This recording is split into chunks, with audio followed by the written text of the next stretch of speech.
I don't throw darts at a board. I bet on sure things. Read Sun Tzu, The Art of War. Every battle is won before it's ever fought. Think about it.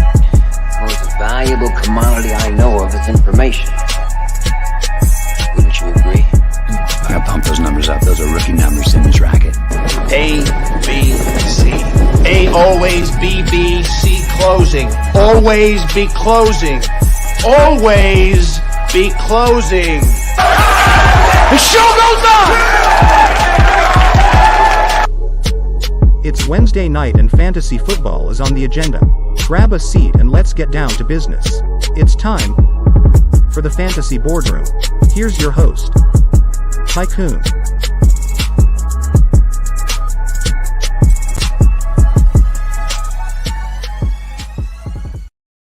And welcome to the Fantasy Boardroom. As always, I am your host, Tycoon, and we are ready to get back at it for week 2, baby. Week 1 was something else. Kind of indescribable, unpredictable, just the way the NFL is, just the reason we absolutely love the sport. Whew. But man, there was not all good, obviously highlighted by Rodgers going down 4 plays into his Jets career. So it kind of kills all the optimism about Garrett Wilson and that team in general. So Garrett Wilson, from the fantasy perspective, the team's Super Bowl hopes appear dashed. And that's how we kick off the 2023 season. Obviously, my Niners over here kicked ass, took care of the Steelers with ease. That was a beautiful sight to see. No issues, no doubts about Brock Purdy. Big Cock Brock is in the building, got the league on notice. So at least there was, some positive, right? But really, why we're here, fantasy, that's what we're here to do. So real quick, though, real quick, I'm going to do a little recap of last week's picks anyways. As far as the prop picks from the boardroom went, we ended up in the boardroom going 8-5. We lost Diggs. So as far as the picks go from the boardroom, Chris Godwin over 5.5 receptions. We missed by the hook, damn it. He only got 5. Christian McCaffrey under 63.5 rushing yards. Yeah, he beat that on one long rush, a 65-yard touchdown rush. I really thought they were going to take it a little bit easier with him in week 1, but shows what I know in that regard. And it continually went down, went all the way down to 57.5, so it was not alone. But oof, he took care of business. That's Christian McCaffrey for you. Betting against him is always a little bit of a dangerous proposition. Najee Harris under 65.5 rushing and receiving yards was easy. Derek Carr over 237.5 passing yards, easy win. CJ Stroud under 213.5 passing yards was a miss. He collected a lot of yards late. Dameon Pierce under 72.5 rushing plus receiving yards was an easy hit. That was a slam dunk. Travis Etienne over 56.5 rushing yards. The pick of the week was, again, easy, no problem. Deshaun Watson over 237.5 passing yards was a horrible read, horrible call. That did not happen.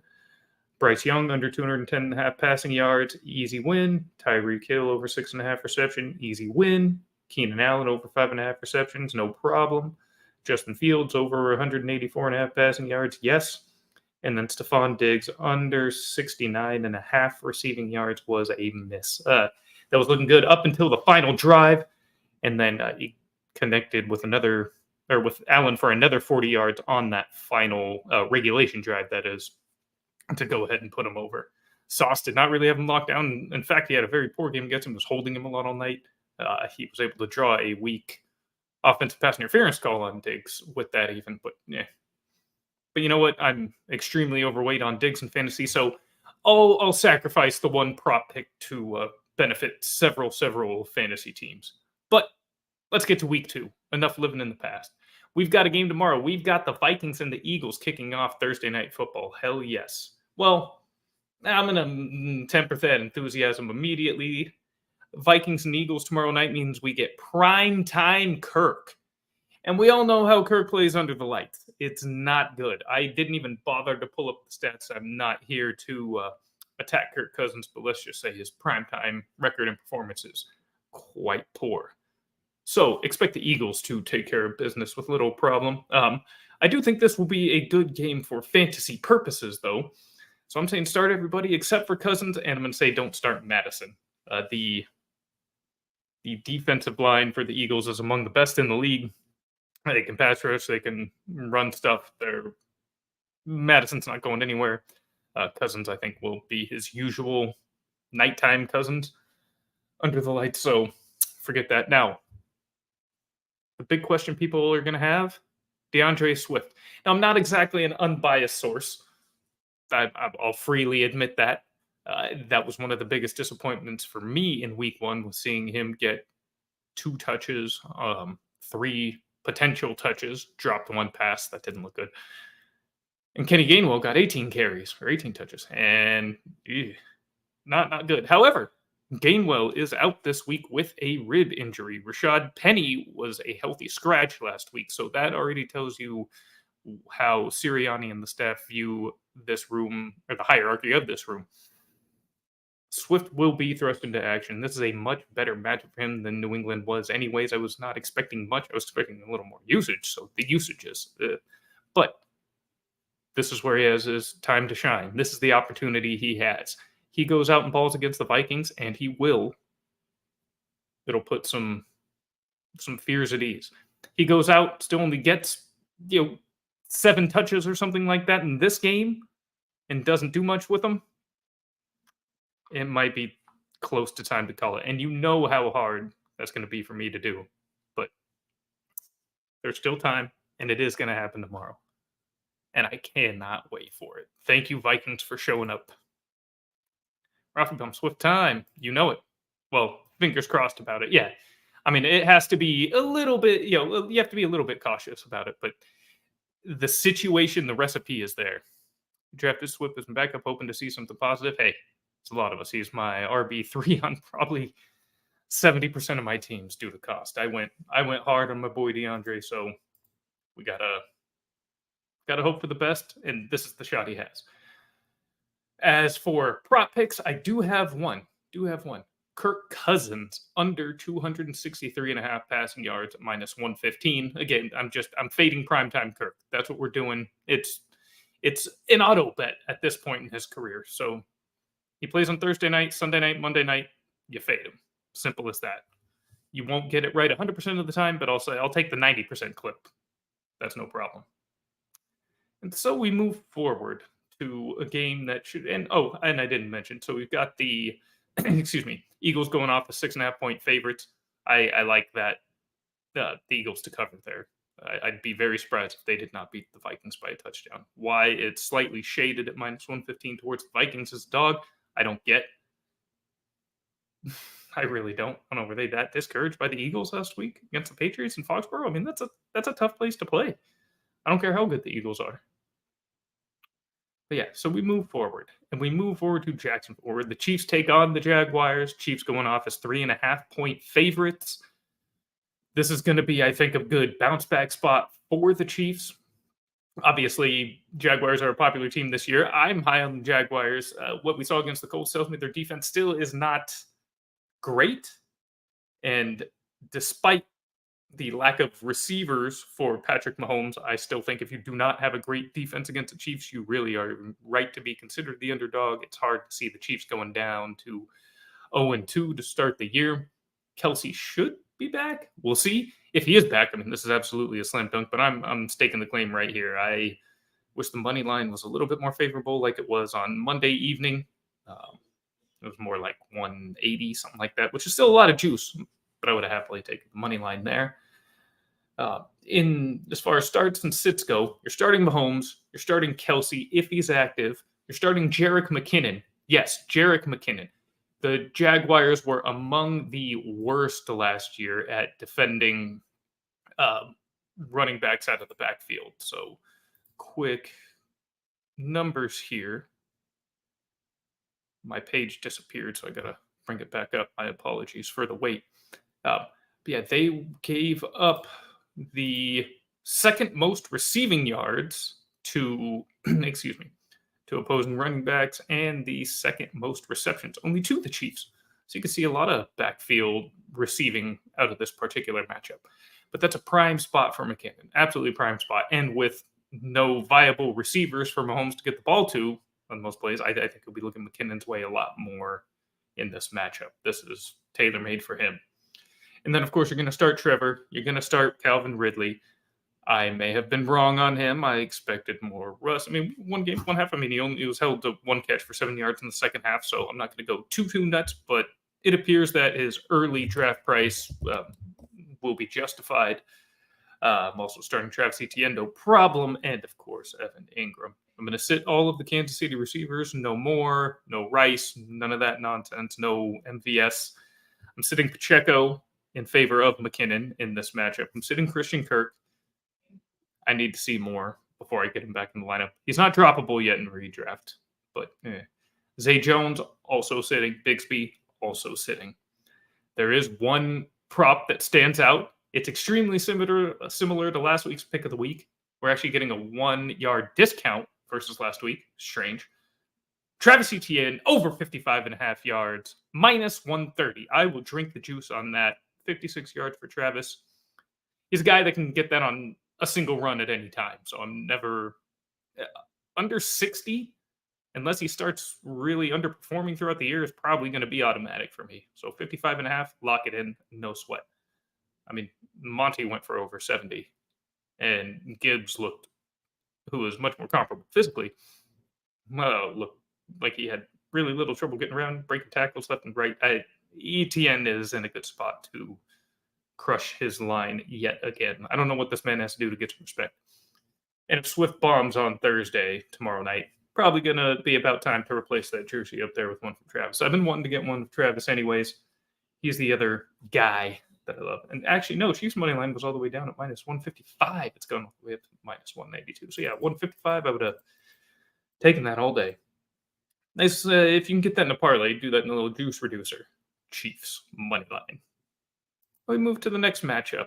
Seahawks gross at Lions.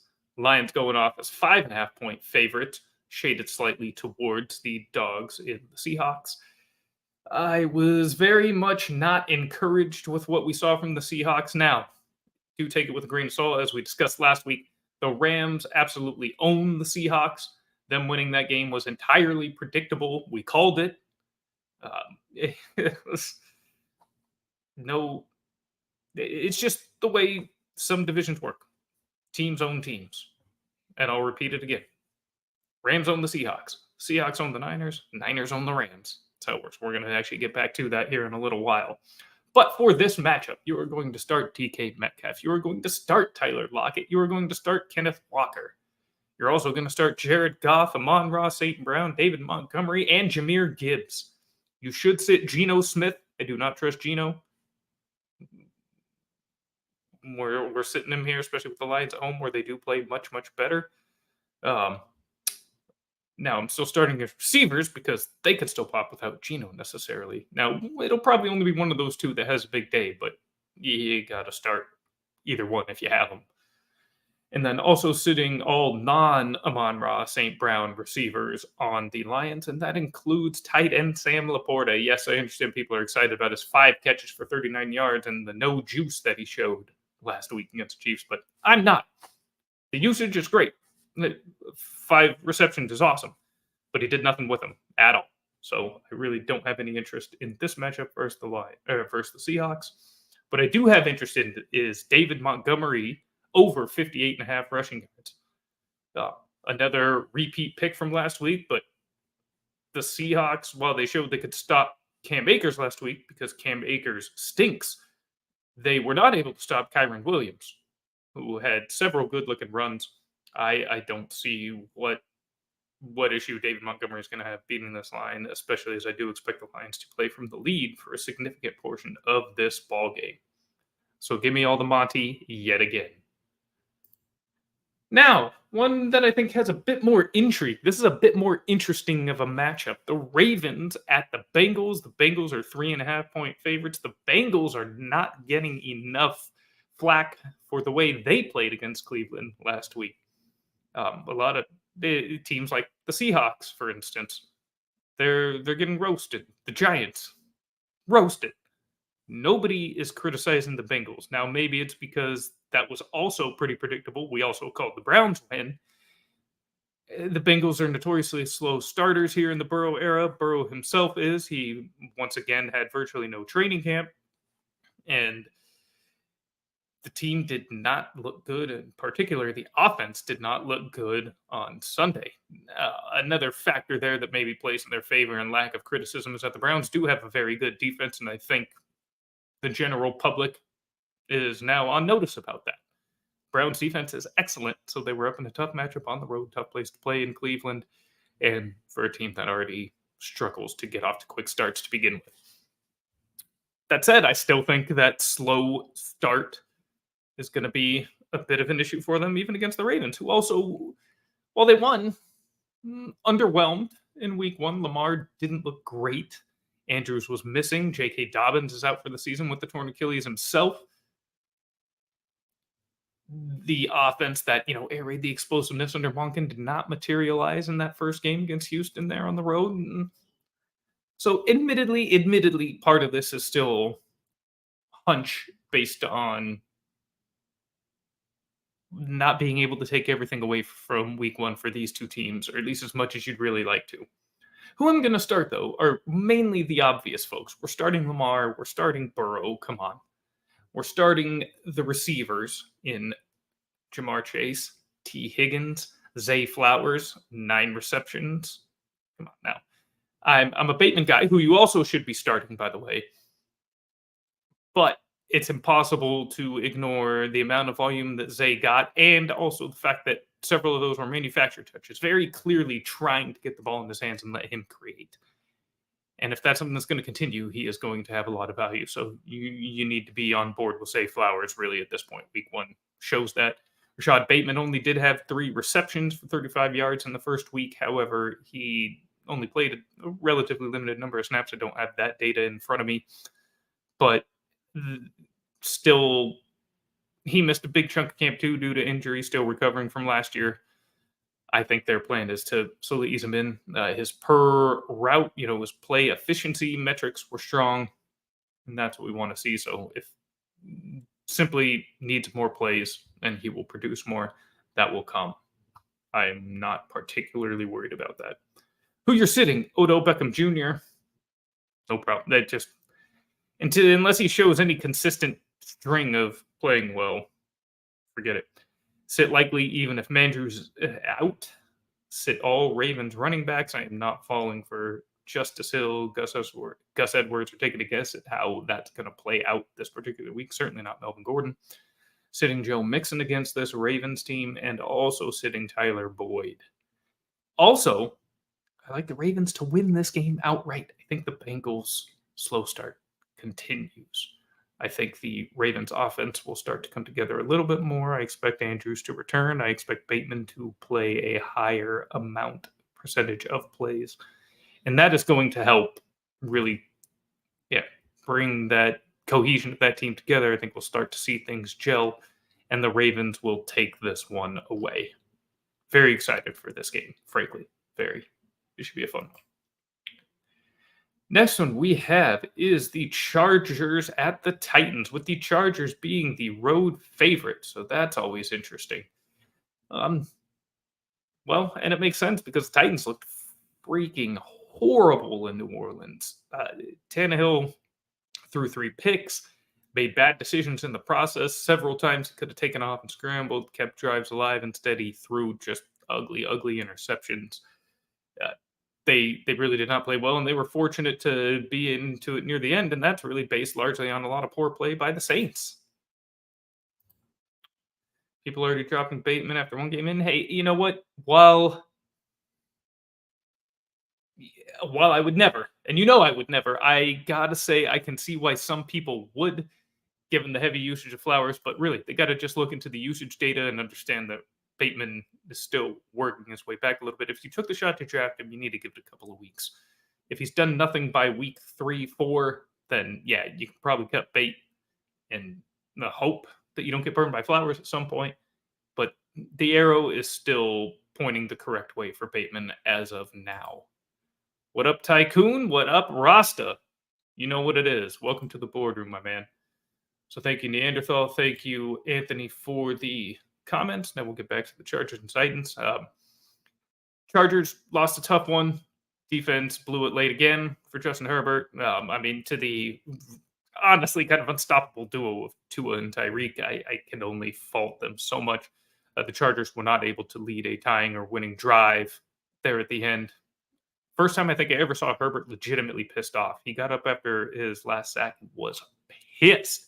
Never seen that look on his face. So hopefully he's able to rally the troops. I think he is. I think the Chargers are going to win this game. So you're going to start him. You're going to start Eckler if he's healthy. If Eckler's not healthy, you're starting Josh Kelly. He's going to be an RB2 if Austin Eckler misses time. You're also going to start the receivers in Keenan Allen, Mike Williams. You're also going to start Derrick Henry, and you're going to start DeAndre Hopkins. You can sit Quentin Johnston until we see something from him. Wasn't a particularly encouraging first game. You're going to sit Gerald Everett. You can sit Ryan Tannehill. You can sit Chig Okonkwo and Traylon Burks. So this is a big boy game, big boy week. And speaking of big boys, the King Henry, Derrick Henry is going to put down some work on the Chargers. We didn't see a ton of the crazy rushing attack from Miami. All they really had was Mostert for the game. They probably weren't looking to ride him too hard. I mean, he's already got a little banged up, minor knee injury, mispractice today versus the Chargers. However, the Chargers were the worst run defense in the league last year. They gave the most yards per carry. That is music to Derrick Henry's ears. He is going to eclipse 87.5 yards with ease, frankly. Smash that. That might be almost the pick of the week. It'll probably be ETN again, but I love Henry to beat this line. Unfortunately, it's not on the books yet. It's only an underdog, so have to find something proper to pair it with there. But as soon as it hits the books, straight lines, hit that. 87.5 yards. Honestly, anything under 90 will be something you should be taking. Bears at Buccaneers. Disgusting. I want no part of this. You want no part of this. The world wants no part of this. This game probably shouldn't be played, except it has to because we do have players on these teams on our fantasy rosters, and we do need production. But so gross. I hate it so much. So we'll just quickly get through this one because I hate it so much. Bucks are favorites, deservedly so. Typo in there. Golly. Let me double check to see which one is actually the correct one. Yeah, 2.5. So Bucks are 2.5 point favorites. Minus 142 on the money line. Over unders 40.5 points. They're expecting, kind of decent scoring. Bucks pulled out a surprise win over the Minnesota Vikings in week 1. The Bears got absolutely destroyed by the Green Bay Packers. Justin Fields is not good. Saw zero improvement from him in this game versus last year. And I understand the line still isn't great. He still has Chase Claypool, who's going to get a healthy scratch this Sunday. Oh my gosh, Chase Claypool as part of his receiving core. But did nothing to get DJ Moore involved. Just look like the same old Justin Fields, frankly. So as far as winning games goes, not looking good for the Bears this year.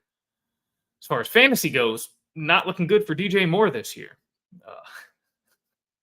Anyways, I'm still going to start Fields because he still has that rushing potential. Very much could come to fruition here against the Buccaneers.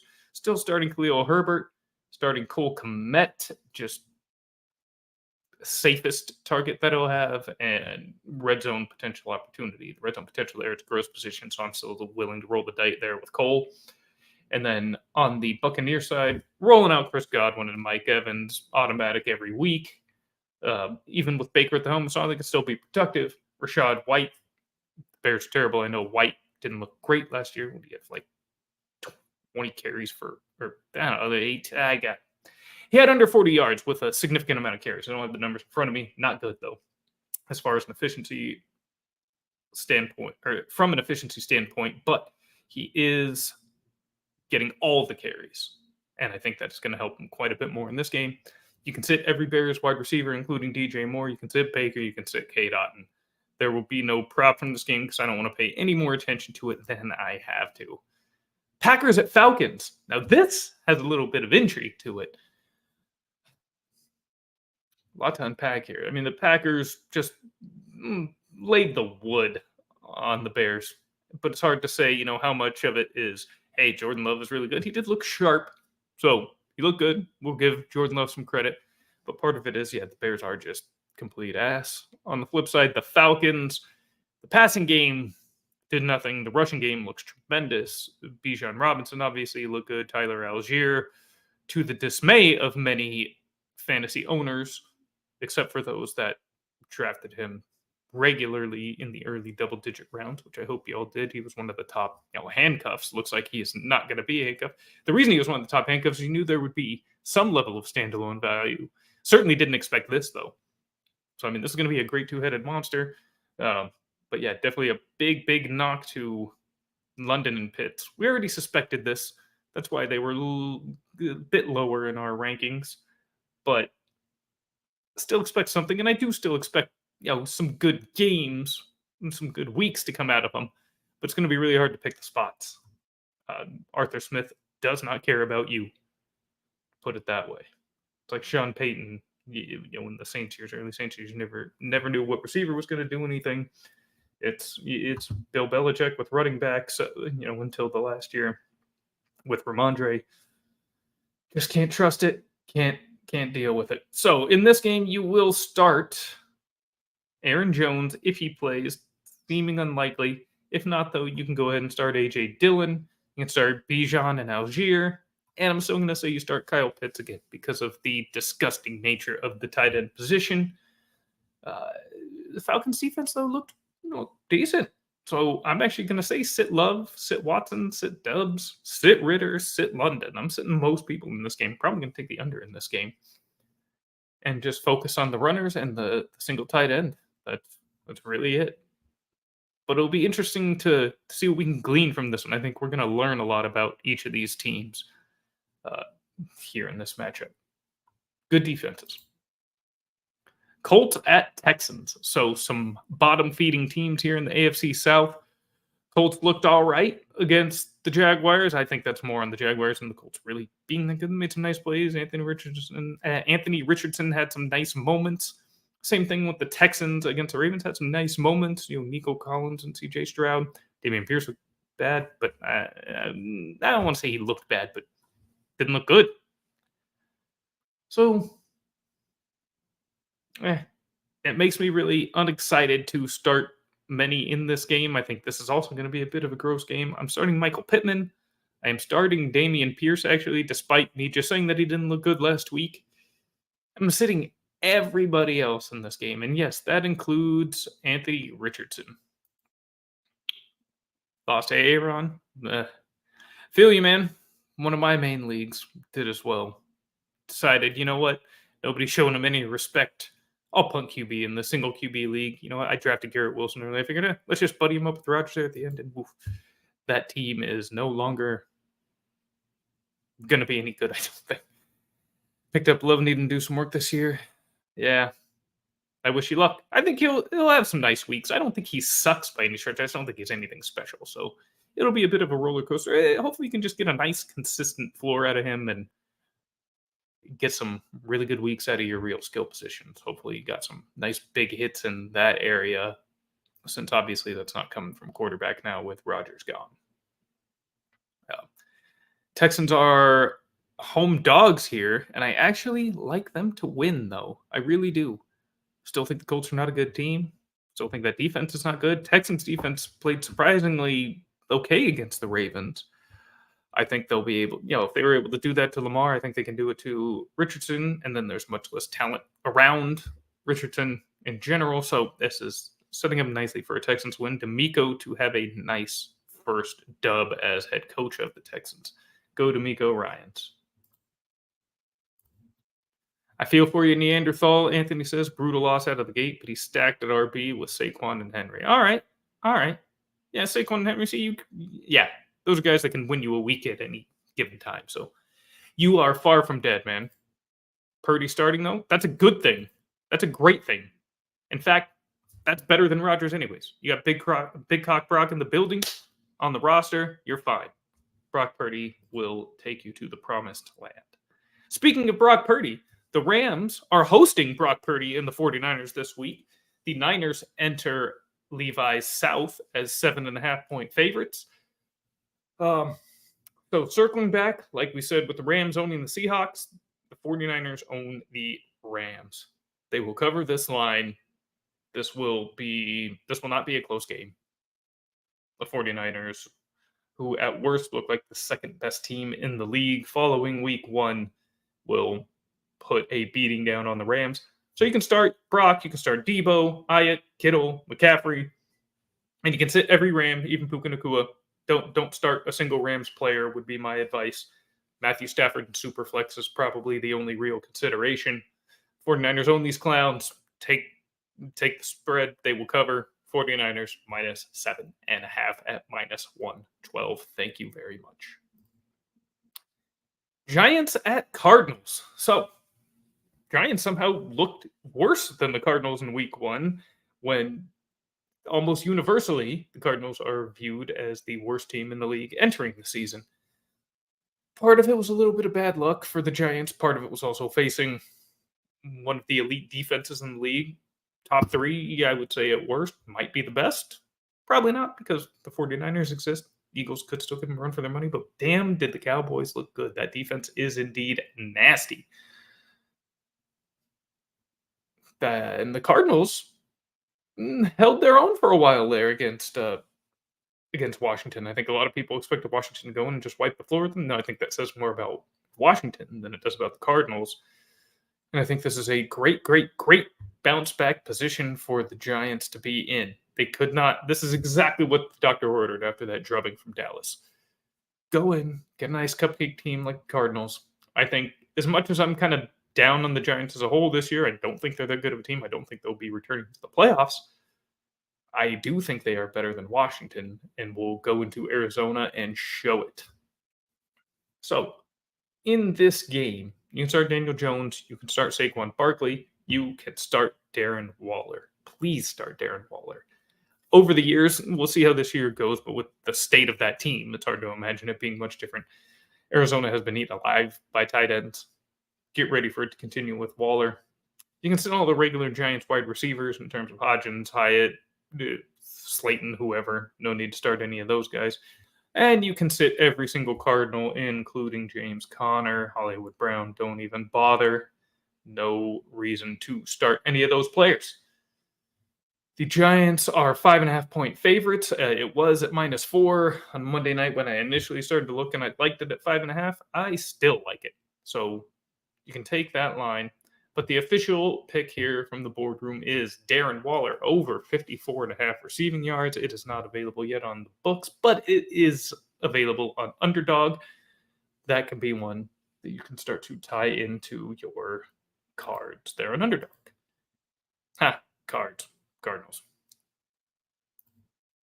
Jets at Cowboys. This. Oh, man. Sunday, this was being, when you're wrapping up, you're going into Sunday Night Football, you're taking a look at what's coming on board here this upcoming week. Cowboys and Jets look like a banger for week 2. This might have been game of the week. And then Aaron Rodgers went down. Cowboys shut out the Giants 40-0. Now we have the Cowboys, again, coming off a 40-0 that was driven by the defense, facing the Jets with Zach Wilson starting at quarterback. It pains me to frame it that way, is because personally, I like Zach Wilson. I have a soft spot for BYU for a lot of reasons. I was very hopeful for Zach coming out of the draft. I didn't really have a real strong stance either way. It was just, I want him to succeed. Just as a fan, brought me a lot of joy while he played in college, and I wanted him to succeed. I still want him to succeed, but I don't know if he can. And I do know that he cannot against Dallas this upcoming Sunday. This is going to be hideous. I think in this game, you're starting Pollard and Lamb.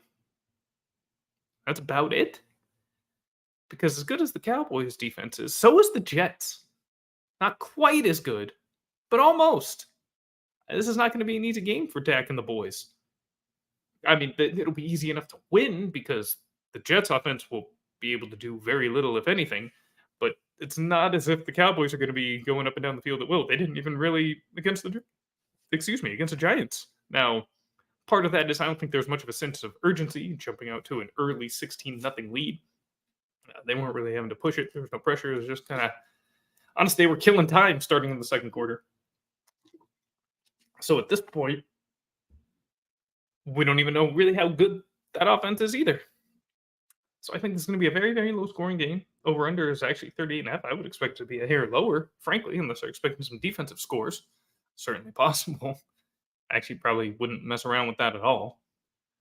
Wouldn't really mess around with any picks in this at all. I would just say from a fantasy perspective, Pollard, Lamb, maybe Brees. Just hoping he can break a big play because it's about the best you're going to get from the Jets. But yeah, this is not going to be a fantasy bonanza. I can tell you that. Commanders at Broncos. Now, I thought this was interesting, although I agree the Broncos going off as 3.5-point favorites here, so more than a field goal favorites at home here against the Commanders, who were just coming off a win. However, they did appear underwhelming there against Arizona. The Broncos, however, did lose at home to the Raiders. Jimmy G just keeps winning. Jimmy G, baby. Feels great. I think this is going to be a great bounce back spot for the Broncos and letdown spot for the Commanders. I still have a lot of respect for Surtain, the Broncos secondary, defense in general. So that leads me, I'm just going to mention the prop pick right off the bat, and that is Sam Howell under 206.5 passing yards. I would be floored if he's able to clear that against Denver in the Mile High City. I think he's going to be running around a bit. I think you'll see a lot more rushing from Howell. I should actually take a peek there at his rushing yards prop here. Keep an eye on the Discord, by the way, if you do want to have more up-to-date picks following the Boardroom, as of course it's only Wednesday. We're going to get a lot of news, and there's going to be more numbers released, more props released, and we can't stop just with what's available only on Wednesday night, right? So make sure you're there in the Discord. Link is in the description. Now, as far as start sits in this game, only one on the Commander side, and that is Jahan Dotson. Terry McLaurin will get the Surtain treatment. So I only want Dotson. And on the side of the Broncos, I really only want Russ Wilson and Javonte Williams. Yes, Javonte Williams. Now, he was not incredibly efficient, overly productive on Sunday against the Raiders, but he did have 5 catches, and I think he'll continue to get a lot of receiving usage. Russ Wilson was surprisingly strong. Well, the numbers were surprisingly good. I mean, actually, if you watch the game, the numbers look better than he really played. But in game 1 with Peyton, I'm very optimistic. Both defenses, though, are good. Again, I think it's going to be kind of a lower scoring game in general. So I do think the home team will edge out there the Commanders as Wilson and Peyton continue to gel. Jerry Jeudy may be back. Hopefully so. If Judy's back, I might consider playing. Probably not week 1 off the hammy. So we'll wait till week 3 for Jerry Jeudy. But Russ and Javonte, no problem. Jahan Dotson, no problem. Sit everybody else. Everybody else. And that takes care of the main slate. Sunday night football is the Dolphins. Oh, my boys, Tua, Tyreek, and Waddle marching into Foxborough to take on Bill, Mac, and the boys, fresh off of Tom Brady's number retirement there in New England. And they played well for Tom. I almost pulled it off against Philly. I wish they had. Had they won, honestly, week 1 would have been damn near perfect as a Niner fan. Have Philly start out 0-1, and I guess we never thought Dallas would lose, so that wasn't even on the table. But yeah, Philly could have lost. That would have been beautiful, beautiful, beautiful. So the Dolphins enter as 3-point favorites here on the road in Foxborough. A big sign of respect, tough place to play, especially after the way the Patriots just played against the Eagles. But love the Dolphins in this spot. I'm not going to take this pick, but if I had to make the pick, that is certainly the one. You will start all of your regular Dolphin starters here. Despite the strong New England defense, you will start Tua, you will start Tyreek, you will start Waddle, and pending the news of Mostert's knee, which, again, sounds like it's minor, is going to be fine, you're going to start Mostert.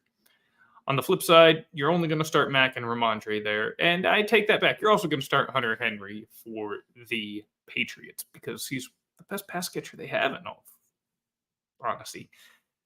Kendrick Bourne ain't going to pop off like that for 2 tutties every week. Juju is Juju. I still think he'll end up being the leading receiver at the actual wide receiver position for New England.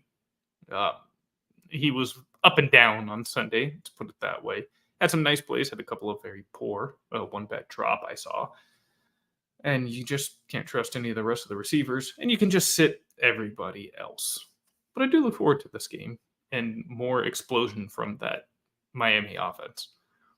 Tyreek Hill being ranked as my wide receiver 2 for some time, and then I bumped him back down to 3 once Burrow was getting back to health. I had to move Chase back to 2. Still looking like a great call. Suggesting drafting him at 3 overall ahead of any running back. Still looking like a good call. And I'm happy to have Tyreek on a lot of teams, and I hope you are too. Now they had to, I don't really know why they did it this way. But the first Monday night game, just the one. Maybe it's just because it was 9/11. They wanted to keep the focus on Rodgers, the Jets, New York, all that. Very, very possible. But the traditional opening Monday night doubleheader was postponed to week 2. So we get a doubleheader. And it starts in Carolina where the Panthers host the Saints as a 3-point underdog. Saints did not look impressive against the Titans. Panthers certainly did not look impressive either.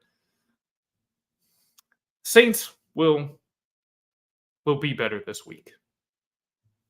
That's simple. The Panthers, I still think, have a long, long way to go. Bryce Young doesn't have a lot of weapons. When they were against the Falcons, he got Hurst into the end zone, but otherwise it was kind of a slog for the team as a whole. Saints defense, I think, is even better than the Falcons. This is going to be even more of a struggle. Now, the fact they're at home this time around maybe helps, but I don't think I would start a single Panther in this game. And as far as the Saints go, I'm starting Carr, starting Olave, starting MT. And that's probably it. Not starting Jamal Williams, not starting Shaheed or Jawan Johnson. Probably not, no. On the Panthers, I take that back. I might still start Hurst. Again, tight end is a gross position. If Kelsey or Andrews remains out, or you're still struggling with that bottom, maybe you drafted Dolchich, who's going to be out for a bit. Yeah, Hurst is a fine replacement, especially if you missed out on like Hunter Henry. And to conclude, rival matchup, divisionals, just hate flowing in this one. The second biggest rival that the Steelers have behind the Ravens is the Cleveland Browns, who come to the Steel City as 2-point favorites against the Steelers, who I'm going to have to say, again, deserve it underdogs. We'll see if the trend continues. Every single team that the 49ers played lost the following week. And that includes the Eagles in the Super Bowl, by the way. We will see what happens here. I have a suspicion that the Browns, with, again, their very strong defense coming to town, will take care of business against the Steelers while they still fight off the effects of the 49ers game and play without their top wide receiver in Deontay Johnson. So in this game, I'm starting, probably going to start Najee on the Steelers side. Maybe Pickens. That's maybe. I'm not even excited about that. Probably just Najee, to be honest. Somebody will make me eat my words. Somebody will do something in this game. And maybe Freiermuth, again, depending on your situation at tight end, probably the best option you have. But I'm not starting Robinson or Austin or Pickett. God, good Lord, I'm not starting Pickett. Not starting Jalen Warren in this particular game. I am starting Deshaun Watson. I am starting Amari Cooper, Elijah Moore, and Nick Chubb. And David Njoku. So across the board, still starting all the Browns. That offense will start to round into form, I think. We'll see about how much better Watson gets, but the offense as a whole, I think, will do enough. And Watson ran for 45 yards in week 1. I mean, if he's still struggling with his arm, I could see him just continuing to take off a bit, and that rushing floor will be nice for Deshaun. So from a fantasy perspective, no reason to really sit any of your Brown starters, and little reason to start any of your Steelers starters beyond Najee Harris. And I have no prop picks for this one. And that is that for the games. Make sure that you are making your picks, though, on Underdog. And when you go to Underdog, sign up using promo code ROGUE. They will give you a 100% deposit match. Up to $100. You deposit $100, they will give you $200. Guess what? Prize Picks will do the same damn thing. Sign up using code ROGUE. Give them $100, they'll give you another $100. You deposit $200 between these two sites, you'll have $400 to play with this season. Oh, you'll... And with our guidance, with our discussion, the comments there, you can talk to me anytime with the Discord. There's going to be money to be made. That 400 is going to be all you need. We'll see how much we can grow that by the end of the year. Huh? And then, of course, there is a Sleeper. You can sign up for Sleeper. Their giveaway is not quite as generous. They're only at $25. Still, they will deposit match you up to $25. So if you sign up on Sleeper, please use code RF for referral, -FF_Tycoon. You've got the codes here and the ticker at the bottom, so make sure that you are using those when you sign up for these services and making your picks. Also, a disclaimer, every pick made either was an underdog pick, or if I gave you a number, the line did come courtesy of DraftKings. Not everybody will use DraftKings, and I do encourage you to shop these lines where you can. The reason I give DraftKings is because it's just a very widely available sportsbook, along with FanDuel, probably the most easily accessible sportsbook in the United States. So just a common baseline for us all to use. That's the reason. I'm not necessarily always suggesting that you use DraftKings, but find the interface much, much better than FanDuel as well. So when putting them up for our pick and display purposes, it's also just much more pleasurable to use theirs instead of FanDuel's. I'm also just a bigger fan of DraftKings over FanDuel in general. So that leaves us complete for the evening. Thank you for attending this evening's episode of the Fantasy Boardroom. This meeting has been tremendous. We got week 2 to come. More fun to be had, more money to win, more matchups to win. So let's win together. This meeting of the Fantasy Boardroom is adjourned.